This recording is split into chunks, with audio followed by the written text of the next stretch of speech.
ಸಾರಿ, 5 ನಿಮಿಷ ಲೇಟ್ ಆಯ್ತು. ನಿನ್ನ ಹತ್ರ ಒಂದ್ ಸ್ವಲ್ಪ ವಿಷಯ ಮಾತಾಡ್ಬೇಕಾಗಿತ್ತು. ಅದನ್ನ ಹೇಗೆ ಹೇಳಿ ಅಂತ ಗೊತ್ತಾಗ್ತಾ ಇಲ್ಲ. ನಿಜ ಹೇಳ್ಬೋದಿತ್ತು ತಾನೆ? ಏನ್ ನಿಜ ಇದೆ ಅದನ್ನ ಹೇಳ್ಬೇಕಾಗಿತ್ತು ತಾನೆ?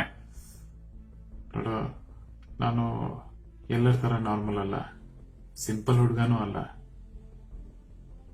ನಿಮ್ಮ ಅಪ್ಪ ಅಮ್ಮನ ಹತ್ರ ಯಾಕೆ ಈ ರೀತಿ ಸುಳ್ಳು ಹೇಳಿದೆ?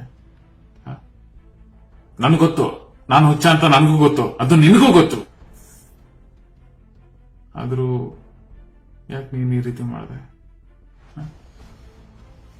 ನಂಗೆ ತುಂಬಾ ಹರ್ಟ್ ಆಗಿದೆ, ನಂಗೆ ತುಂಬಾ ನೋವಾಗಿದೆ. ಪ್ಲೀಸ್ ಅರ್ಥ ಮಾಡ್ಕೊಂಡಿದ್ದೀಯಲ್ಲ? ಪ್ಲೀಸ್ ಅರ್ಥ ಮಾಡ್ಕೊ. ನಿನ್ ಕೈ ಮುಗಿತೆ, please. I am sorry. I'm really sorry. I'm really sorry.